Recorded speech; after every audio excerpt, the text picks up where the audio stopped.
Oke, dalam pembahasan kali ini kita akan belajar tentang persamaan diferensial parsial yang kaitannya dengan suatu difusi atau aliran panas dalam suatu koordinat kartesian. Seperti yang sudah kalian ketahui, untuk persamaan aliran panas, kita bisa nyatakan bentuknya adalah del kuadrat U sama dengan 1 per alfa kuadrat do U per do T. Di mana dalam hal ini U adalah aliran panas dan alfa kuadrat itu adalah konstanta karakteristik material. Jadi nantinya akan bervariasi besar konstanta karakteristik materialnya bergantung material apa yang kita gunakan saat pembahasan aliran panas tersebut. Dalam hal ini, aliran panas atau U, karena kita tahu pada pembahasan persamaan diferensial parsial, suatu fungsi atau besaran tertentu itu nilainya dipengaruhi oleh lebih dari satu variabel bebas.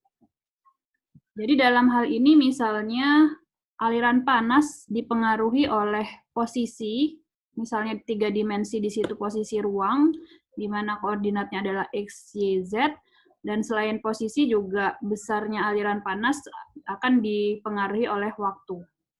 Sehingga kita bisa nyatakan bahwa U itu sama dengan F-nya tadi, posisi ruangnya dalam koordinat X, Y, Z, dan juga T. Jika kita masukkan aliran panas U ini ke persamaan aliran panas, maka dengan memasukkannya pada persamaan del kuadrat U sama dengan 1 per alfa kuadrat do U per do T, di mana kita tahu U-nya adalah sebagai fungsi F dan T, dan kita tahu del kuadrat itu definisinya adalah do kuadrat per do X kuadrat plus do kuadrat per do Y kuadrat plus do kuadrat per do Z kuadrat.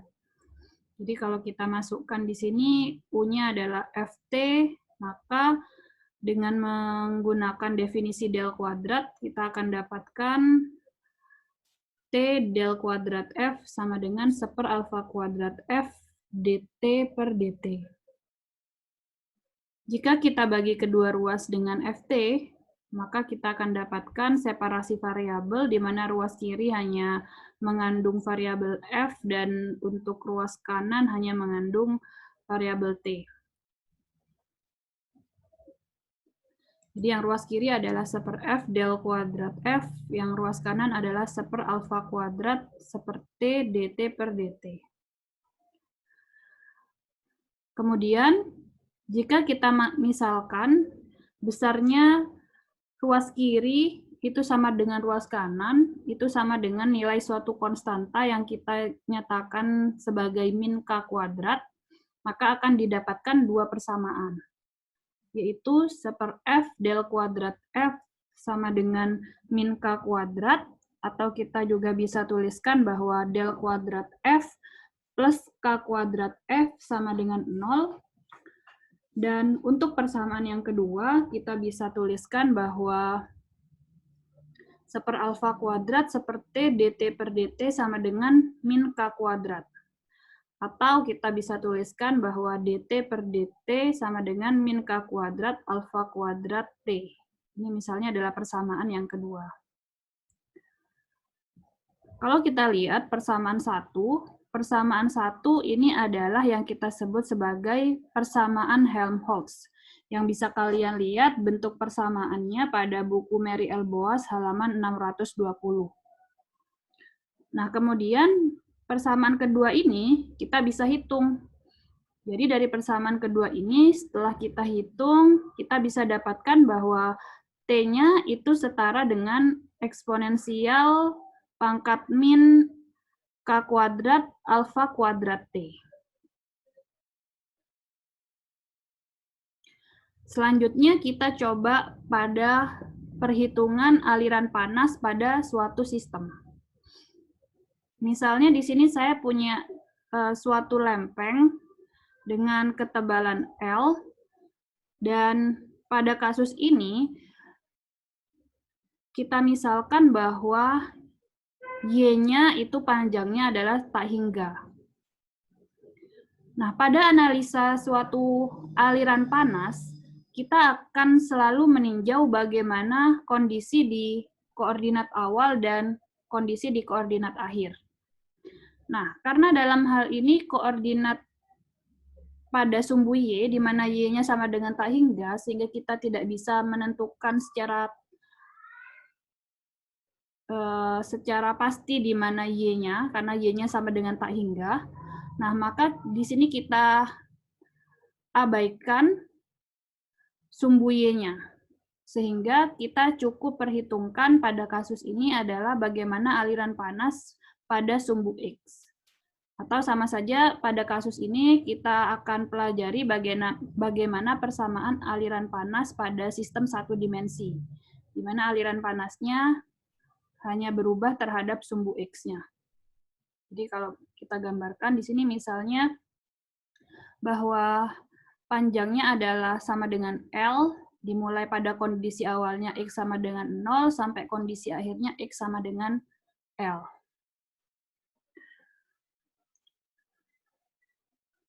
Pada suatu kasus aliran panas, kita perlu tinjau terlebih dahulu di awal bagaimana kondisi awal. Kondisi awal di mana pada saat kondisi awal ini kita asumsikan bahwa lempeng mempunyai suatu temperatur steady state. Jadi berarti pada kondisi awal di situ tidak ada perubahan temperatur terhadap waktu. Karena kita tahu di situ kondisi awal kita misalkan U-nya adalah U0, di mana delta atau del kuadrat U0 itu sama dengan 0. Atau karena kita tahu del kuadrat itu sama dengan, karena hanya satu dimensi, berarti hanya bergantung pada variabel X, sehingga del kuadrat kita bisa definisikan sebagai d kuadrat U0 per dx kuadrat sama dengan 0. Atau berarti kita tahu bahwa jika turunan keduanya sama dengan 0, itu berarti persamaannya adalah persamaan linier, di mana persamaan liniernya adalah AX plus B. Nah, sekarang kalau kita ingin tentukan bagaimana nilai konstanta A dan B-nya, maka kita misalkan di sini, pada kasus ini, pada saat X sama dengan 0, itu aliran panasnya di kondisi awal, atau berarti di situ U0-nya sama dengan 0. Sedangkan saat X sama dengan L, kita misalkan U0-nya sama dengan 100. Nah, selanjutnya, jika kita cari hubungan dari kedua nilai ini, maka dengan menggunakan suatu cara, sama seperti saat kita ingin mendapatkan suatu persamaan garis lurus, maka kita bisa dapatkan bahwa pada kondisi awal, U0-nya itu sama dengan 100 per Lx. Ya, itu adalah bagaimana kondisi awal pada kasus lempeng ini saat dia kondisinya adalah di steady state temperatur. Atau di mana di situ berarti temperaturnya tidak berubah terhadap waktu. Nah, selanjutnya, kemudian saat sudah dipengaruhi oleh suatu aliran panas, maka di sini kita akan mulai memperhitungkan pengaruh waktu. Jadi saat aliran panas mulai diperhitungkan, jadi mulai dari T sama dengan 0, maka kita tetapkan syarat batas. Jadi pada kasus ini misalnya pada saat X-nya sama dengan 0, U-nya sama dengan 0, dan saat X sama dengan L, U-nya juga sama dengan 0. Jadi berarti saat kita sudah memperhitungkan aliran panasnya, nilai U di kondisi awal dan kondisi akhir itu sama dengan 0. Itu adalah syarat batas yang akan kita gunakan pada kasus ini. Jadi nanti setiap kasus akan berbeda-beda bagaimana syarat batasnya. Nah, pada kondisi ini kita tetapkan bahwa di kondisi posisi awal atau X sama dengan 0 dan X sama dengan L, U-nya sama dengan 0. Oke, nah kita kembali lagi tadi kita punya dua persamaan dari proses saat kita memasukkan ke persamaan aliran panas. Jadi untuk persamaan yang pertama kita punya del kuadrat F plus K kuadrat F sama dengan 0. Jadi di sini del kuadrat F plus K kuadrat F sama dengan 0. Nah, sekarang saya ingin coba jelaskan di sini kenapa sih kok kita ambil konstantanya itu min K kuadrat. Coba saya jelaskan secara sederhana dulu di sini. Jadi tadi kan dari bahwa seper F del kuadrat F itu kita misalkan konstantanya sama dengan min K kuadrat. Nah, prosesnya itu seperti ini. Bagaimana kita bisa tahu bahwa konstanta ini yang memenuhi pada kasus yang kita bahas sekarang. Ya, jadi kan tadi seper F del kuadrat F sama dengan min K kuadrat. Kenapa konstantanya kita misalkan min K kuadrat? Nah, misal sekarang gini. Tadi saya punya persamaannya adalah seper F del kuadrat F, saya misalkan suatu konstanta. Jadi konstantanya misalnya adalah lambda. Nah, lambda ini kan ada 3 kemungkinan. Apakah lambdanya sama dengan 0, lambdanya lebih dari sama dengan 0, atau lambdanya kurang dari 0. Nah, tadi kita punya syarat batas bahwa saat X sama dengan 0, U-nya sama dengan 0. Atau berarti di situ konsekuensinya juga bahwa F X-nya sama dengan 0 itu sama dengan 0. Dan kemudian saat X-nya sama dengan L, itu tadi U-nya juga sama dengan 0. Atau berarti representasinya juga F dalam kondisi X sama dengan L itu juga sama dengan 0.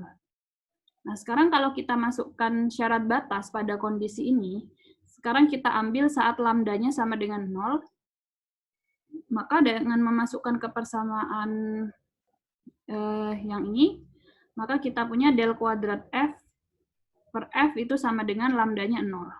Atau berarti del kuadrat F sama dengan 0. Kita tahu bahwa turunan kedua dari F itu sama dengan 0, maka fungsi F tadi adalah suatu persamaan linier, misalnya adalah AX plus B. Dengan memasukkan ke syarat batas, saat X sama dengan 0, maka F-nya juga sama dengan 0.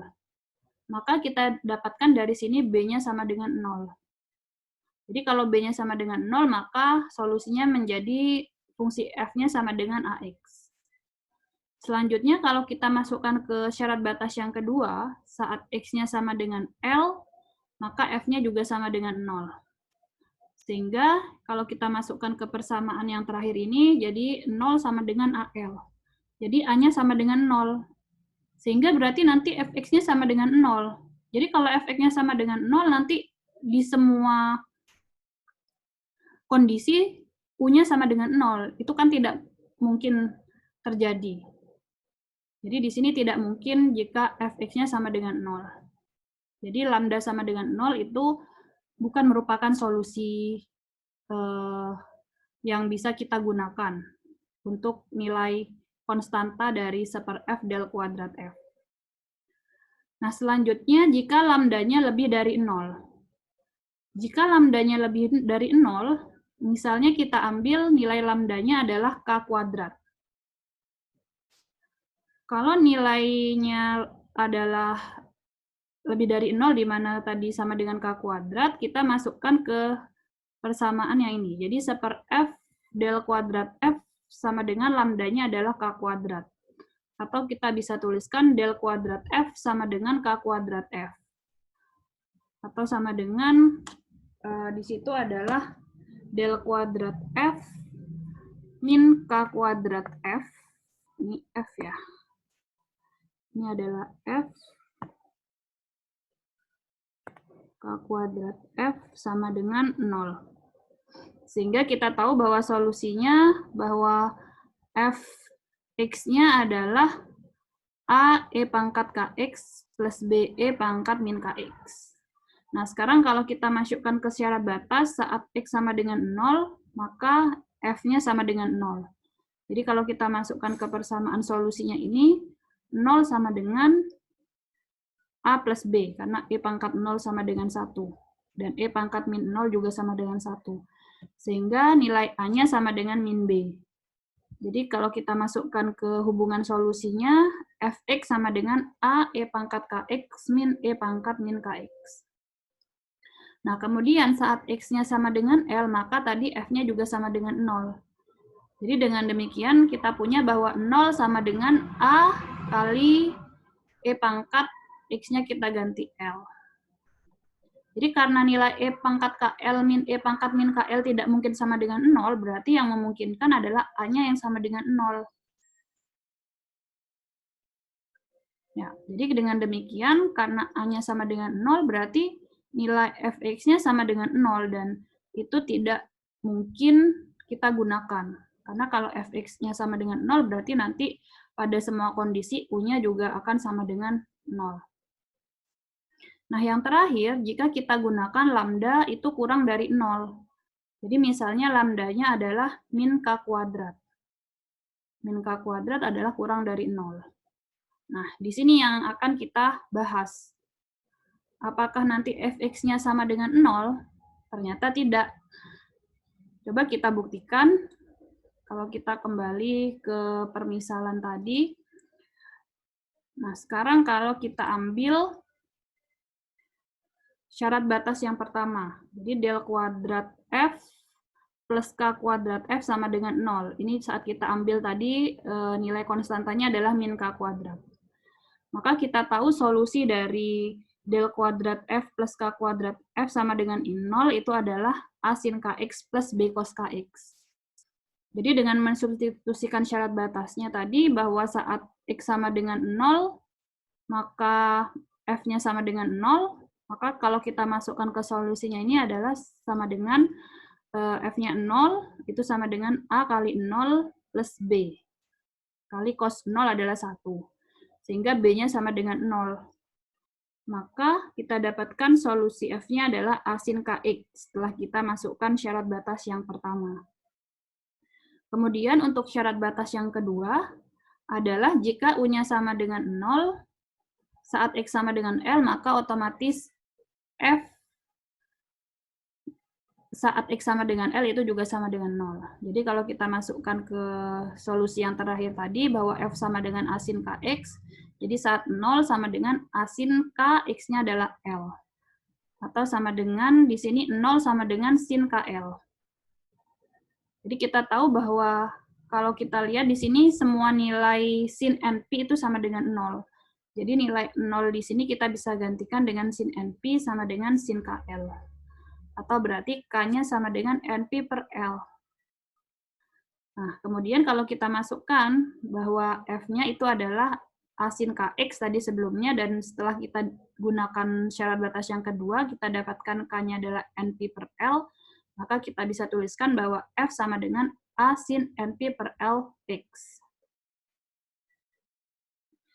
Nah, kita kembali pada rumusan umum dari aliran panas, bahwa aliran panas dalam hal ini dipengaruhi oleh posisi X, karena di sini satu dimensi saja, dan juga dipengaruhi oleh T. Jadi kalau kita masukkan di sini U-nya adalah Fx-nya adalah A sin NP per Lx, dan T-nya, tadi kita punya T-nya adalah ini, E pangkat min K kuadrat alfa kuadrat T. Ya. Jadi di sini kita punya ya, T-nya adalah E pangkat min K kuadrat alfa kuadrat T. Nah, misalnya di sini konstantanya kita gantikan, jadi K-nya ini kita gantikan dengan tadi K-nya adalah NP per L, maka kita bisa tuliskan E pangkat min NP per L kuadrat alfa kuadrat T.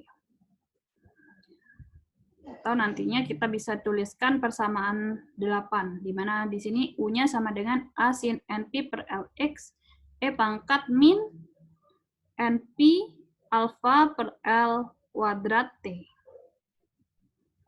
Nah, di sini karena ada nilai N, di mana N ini kan nilainya bisa sama dengan 1, 2, 3, dan bilangan bulat selanjutnya. Nah, maka agar semua nilai N memungkinkan untuk digunakan, atau agar semua nilai N memenuhi dalam persamaan 8 ini, maka persamaan 8 itu bisa kita tulis sebagai sigma N sama dengan 1 sampai tak hingga. Konstantanya ini misalnya saya ganti dengan Bn, Kemudian tadi E pangkat min NP alfa per L kuadrat T sin NP per LX. Ini yang kita tuliskan sebagai persamaan 9. Nah, sekarang kita punya syarat batas yang ketiga. Jadi yang pertama dan kedua tadi adalah ini. Saat U sama dengan 0, saat X sama dengan 0, maaf. U-nya sama dengan 0, dan saat X sama dengan L, U-nya juga sama dengan 0. Nah, syarat batas yang ketiga itu adalah kita akan gunakan di mana saat T-nya sama dengan 0, itu U-nya sama dengan U0. Jadi saat masih kondisi awal tadi, kondisi awal itu kan sama dengan steady state temperaturnya. Jadi steady state temperatur saat T sama dengan 0 itu adalah U-nya sama dengan U0. Di mana U0 tadi kan kita punya bahwa U0 adalah ini, persamaan 4 ini, adalah 100 per Lx. Sehingga kalau kita coba substitusikan bahwa U-nya adalah U0 atau sama dengan 100 per Lx. Itu sama dengan sigma N sama dengan 1 sampai tak hingga Bn, karena pada saat itu T-nya sama dengan 0, maka E pangkat min 0 sin NP per Lx. Sehingga kita punya persamaan 10 ini bahwa 100 per Lx sama dengan sigma N sama dengan 1 sampai tak hingga Bn sin NP per Lx. Nah, untuk mencari koefisien Bn ini, kita bisa gunakan deret Fourier. Sama seperti saat video sebelumnya tentang bagaimana kita menghitung koefisien Bn ini dengan deret Fourier. Kalian bisa lihat proses ini untuk menghitungnya, sehingga di akhir kita bisa dapatkan bahwa Bn itu nilainya adalah 200 per NP kali min 1 pangkat N min 1. Sehingga kalau kita substitusikan nilai Bn ini ke persamaan 10, kita akan dapatkan bahwa U-nya itu sama dengan sigma N sama dengan 1 sampai tak hingga, Bn-nya adalah 200 per NP min 1 pangkat N min 1, sama seperti persamaan 9 tadi ya. Dimana di situ dikalikan juga dengan E pangkat min NP alfa per L kuadrat T sin NP per Lx. Atau kita bisa tuliskan seperti pada persamaan yang di kotak ini. Jadi karena 200 per Pi-nya itu adalah suatu konstanta, bisa kita keluarkan dari sigma. Jadi 200 per Pi, sigma N sama dengan 1 sampai tak hingga, min 1 pangkat N min 1 per N, E pangkat min NP alfa per L kuadrat T sin NP per Lx. Jadi itu adalah secara umum persamaan yang bisa kita peroleh untuk menyatakan aliran panas saat X tertentu dan T tertentu. Nah, misalnya kita ambil contoh dari rumusan yang sudah kita dapatkan untuk mendapatkan aliran panas saat posisi dan waktu tertentu. Misalnya saya ambil contoh saat T sama dengan 0, dan di situ saat X-nya sama dengan 0, misalkan panjang dari sumbu X-nya, L-nya itu adalah sama dengan 2 cm. Jadi dengan memasukkan ke persamaan ini, kita bisa dapatkan bahwa U-nya sama dengan 0. Saat T sama dengan 0 dan X sama dengan 0. Jadi ini sesuai dengan syarat batas yang sudah kita tetapkan tadi. Jadi saat X-nya sama dengan 0, U-nya sama dengan 0. Dan yang kedua, misalnya saat T sama dengan 0 dan X sama dengan L, di mana L-nya 2 cm, maka kita juga dapatkan U-nya sama dengan 0. Jadi ini juga sesuai dengan syarat batas yang sudah kita tetapkan. Saat X sama dengan L, maka U-nya sama dengan 0. Nah, sekarang kita coba ambil saat X-nya ada di antara 0 sampai L. Jadi saat T sama dengan 0, di X sama dengan 1 cm, maka kita bisa masukkan di sini. Jadi T-nya sama dengan 0 dan X-nya sama dengan 1 cm, maka dengan menggunakan perhitungan, kita masukkan nilai N sama dengan 1 sampai nilai N yang sampai nilai N yang besar, lebih besar. Di sini saya ambil pendekatannya bahwa U-nya itu saat T sama dengan 0 dan X sama dengan 1 cm itu adalah sekitar 50 derajat. Ya. Jadi nanti kalian bisa hitung pada kondisi X dan T yang berbeda dengan menggunakan persamaan umum aliran panas yang sudah kita dapatkan ini.